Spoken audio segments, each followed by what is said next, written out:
as the AMA has launched their major decongestion drive in the Central Business District to restore order and sanitation.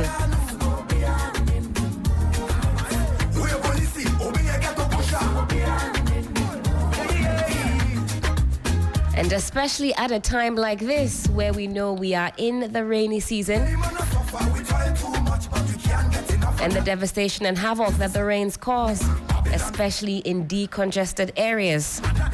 Now, on Sunday, May 18th, 2025, Accra experienced nearly 3 hours of some torrential rainfall, resulting in severe flooding across multiple communities. At least 4 people have died, thousands of homes were affected, and significant property damage was reported.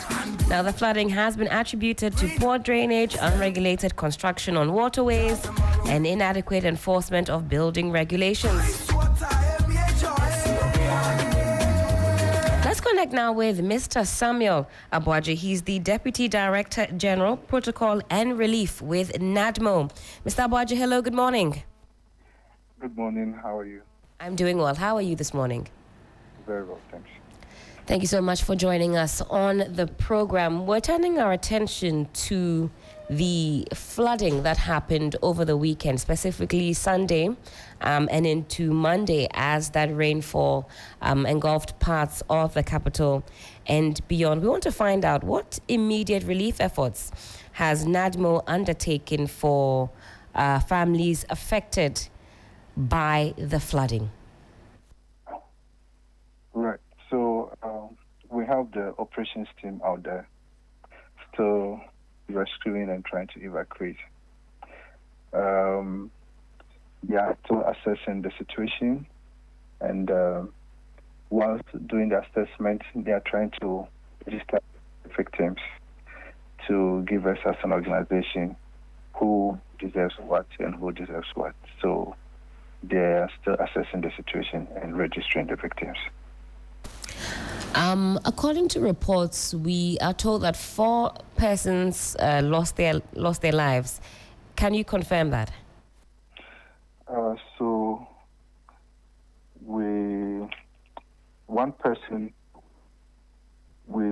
There's been a reported 1 person dead at Abokobi, and 3 other persons reported dead at Adenta so far.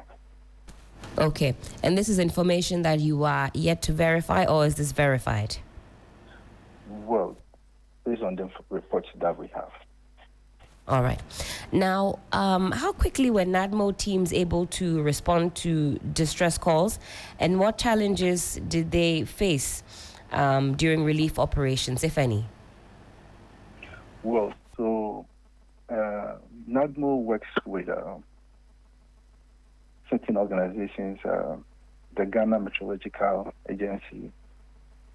We had signals that we are going to experience more rains than usual.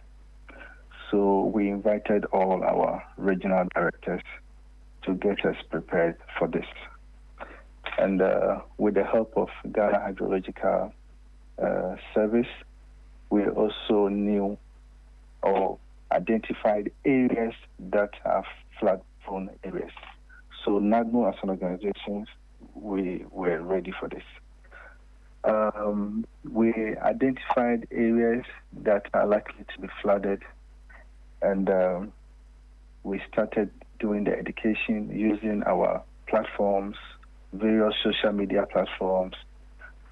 In the past weeks, you realize that the Director General has been on your show and other TV and radio stations just to give the alert and educate the citizens on what is ahead of us.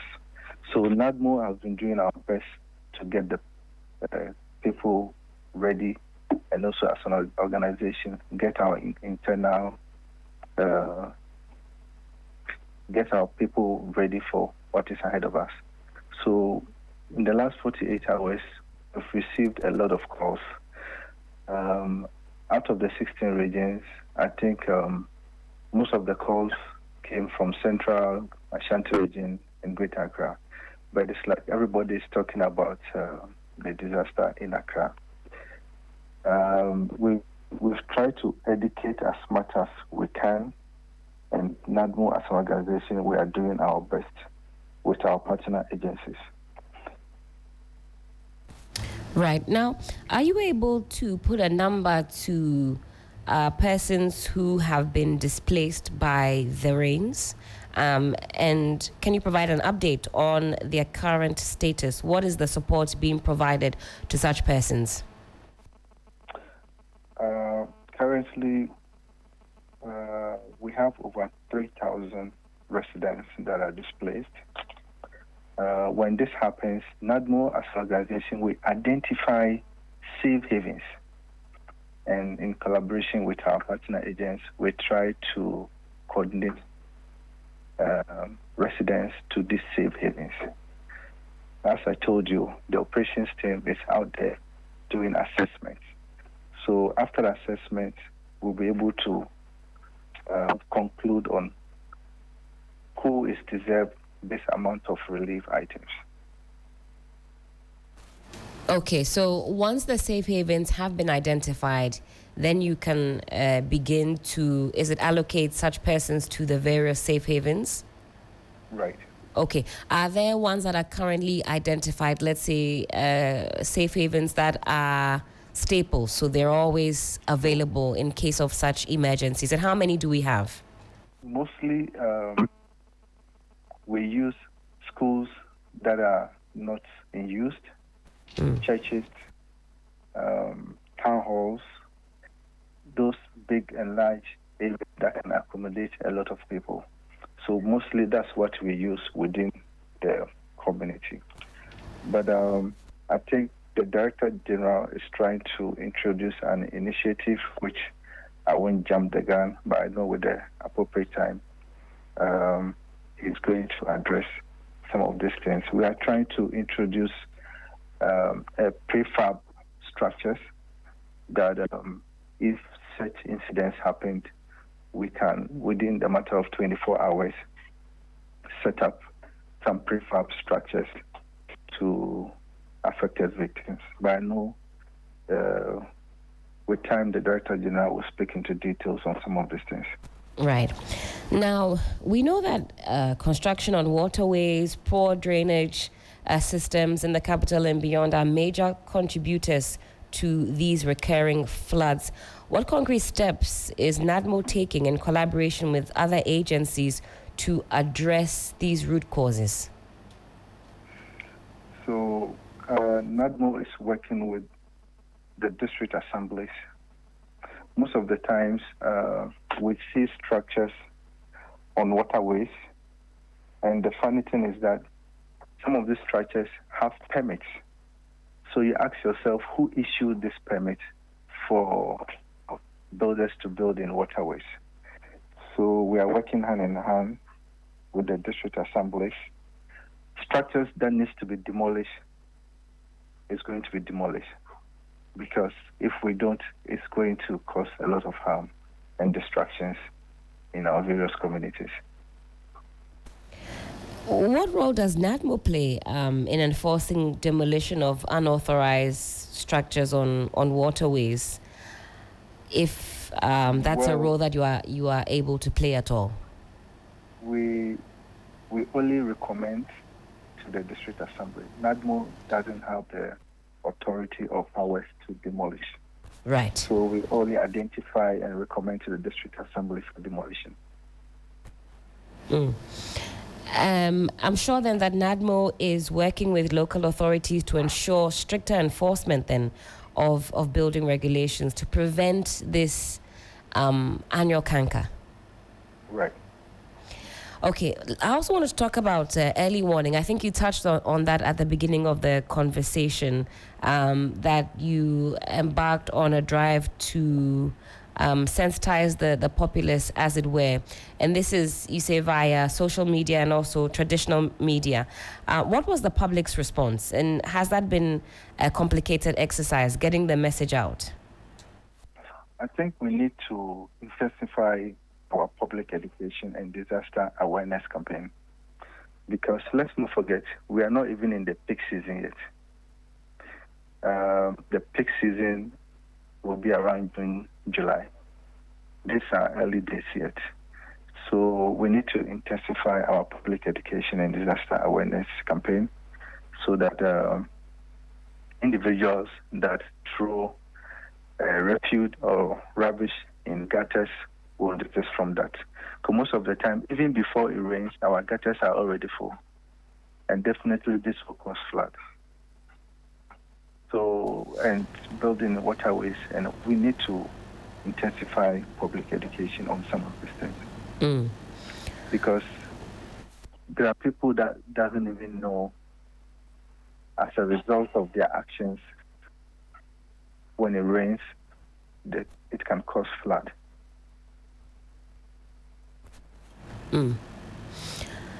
And how is NADMO ensuring transparency and accountability in the distribution of relief items and support to affected communities? That's a question that often comes up when it comes to the aftermath of these disasters that we see, or the flooding we've seen over the weekend. So, NADMO, when it has to do with relief items, we can never have enough relief items. So most of the times we prioritize and share relief items accordingly. Even before this disaster, we've had requests all over the country that we need to release relief items. But what happens is that we try to share what we have adequately to the request that comes. So sometimes you might request for five items, but depending on what we have, we can decide to give you 3 or 2, depending on what we have.